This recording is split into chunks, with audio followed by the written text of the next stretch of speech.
Hardcore Lies.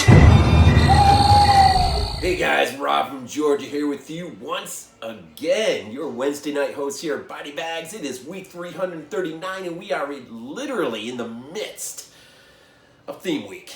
Unusual killers, I think, is the theme we're running with. So I really don't have a lot in my collection that really fit this criteria that great, but I did have one release from Scream Factory that I thought would be pretty cool to look at, and that is, of course, The Video Dead from 1987. It is only one of two movies that Robert Scott actually directed. It was a direct-to-video film, very low budget. I would say, I think it was about $80,000, and just to kind of put that in context, you get something like Brain Damage that comes out the next year, absolute cult favorite, and that was done for about $900,000. So when this is pretty low budget affair here we got going on. But The Video Dead, Scream Factory put it on in a nice blue with Terror Vision. It is considered by many to be one of the better releases by Scream Factory. These two films, man, they come with commentaries and extras, and in fact, I probably should have, the initial set screen is absolutely fantastic, because you got a TV kind of like off to the side, and you got posters for both films, and whichever you've sort of highlighted poster, that would be the highlights that you see on the TV. So that's pretty cool. So, but anyways, it is an absolutely fantastic release by Scream Factory. Anyways, Robert Scott, The Video Dead. So this is a really bizarre movie, and I guess the antagonist here is a TV set. Really, you got just a handful of characters. Basically, let's the characters real first. You got Zoe and Jeff, brother and sister, who will arrive a little bit after we're introduced to a few things in the story, and they will basically, and a guy named Joshua, who apparently has dealt with the Video Dead before, he will come onto the scene. So those three. And there's a few other characters here and there, but really the story, it kind of kicks you off. This TV set that's supposed to be, Joshua apparently has picked up this TV from a yard sale, and so he realizes this thing's up to no good. I think they've killed his wife, and so he actually sends this TV off to the Institute of Paranormal Investigation, something like that, and but the TV set will be delivered to actually a private residence, a guy by the name of Henry, who's a writer, who doesn't even watch TV. And so they basically just say, look, it's already bought and paid for, it's yours, just here it is. And they, the delivery guys basically take off with it, or without it. And so he's kind of left there, he's like, man, whatever. And so he plugs it in. Well, the movie that comes on is this movie called Zombie Blood Nightmare. And it is a pretty, it pretty much goes back to Night of the Living Dead-ish. It's black and white, and it's kind of atmospheric, and it's just thing kind of rolling along with this. This ain't up this guy's alley. So he tries to turn the TV on, it comes right back on again, turns it off, comes back on again, unplugs the thing, and thinks it's done.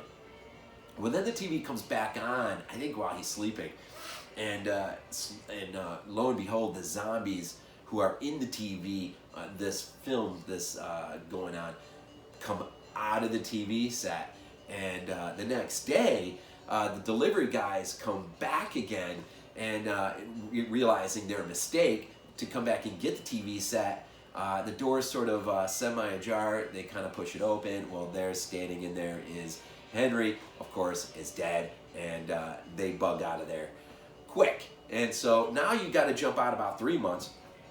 House has been sold. Families have been living in Saudi Arabia, decides they want to come back stateside, and so they buy this house. And so, the kids get there before the parents, and unknowingly they have no idea that this TV set is still in this house. So you got this, the meandering Walking Dead out and about, just kind of hanging around this house. It's really kind of weird. It's I did Bone Sickness not that long ago, and that was an interesting flick, because when Brian Paulin's character basically messes around with the cemetery, you know, he sort of unleashes the forces of the cemetery, but it's an immediate sort of apocalyptic type thing. Here, the zombies that come out of the TV pretty much stay close to home. They stay close to the TV, so they're out wandering around the woodside around this house. But it's not until this kid and turns the TV on, and he's sort of basically, I guess, triggers this whole thing into motion again, even though they're somewhat already out wandering around, and they're sort of tipped off that life exists in the house again, and these dead are somewhat drawn to life, but probably life that finds itself close to the TV set. And so, well, Josh and Zoe will find themselves sort of sucked into this video nightmare of sorts, right? And they'll have to start dealing with this mess until Joshua shows up, and him and Jeff will basically, you know, attempt to basically put an end to this nightmare. So, you know, this is an interesting flick. It definitely is one of those movies where, you know, when I was a kid, you know, renting VHS tapes, I am sure this is one of those covers that I'm sure I rented this as a kid. I don't have much memory, but I'm sure I did. And so it's got, you know, that sort of history, nostalgia to it. The video art is absolutely just outstanding. If you can just, I'm sure it's up there. Yeah, you can see it. But some of the stuff about these zombies are really weird. They're like sort of passively inclined. I mean, you know, they're tripped out by mirrors. They don't like to see their own reflection. You can trick them. You can make them think you've hurt them, and they think they've actually been hurt, and they're going to die. You can trap them, and ultimately it'll be left to Zoe to figure out a way to basically trap them in a secluded place. I won't tell you the end of the film, but she'll finally realize that fear, you know, you got to basically turn off the fear switch, and you basically are okay around them, the zombies, and she'll basically have to figure out this way to basically trap them in a place where we find out it's not very good for the zombies to be trapped in a closed-in space with one another. So there's some interesting things. Some of the makeup effects, you know, for the zombies are really good. The best one probably is the bride.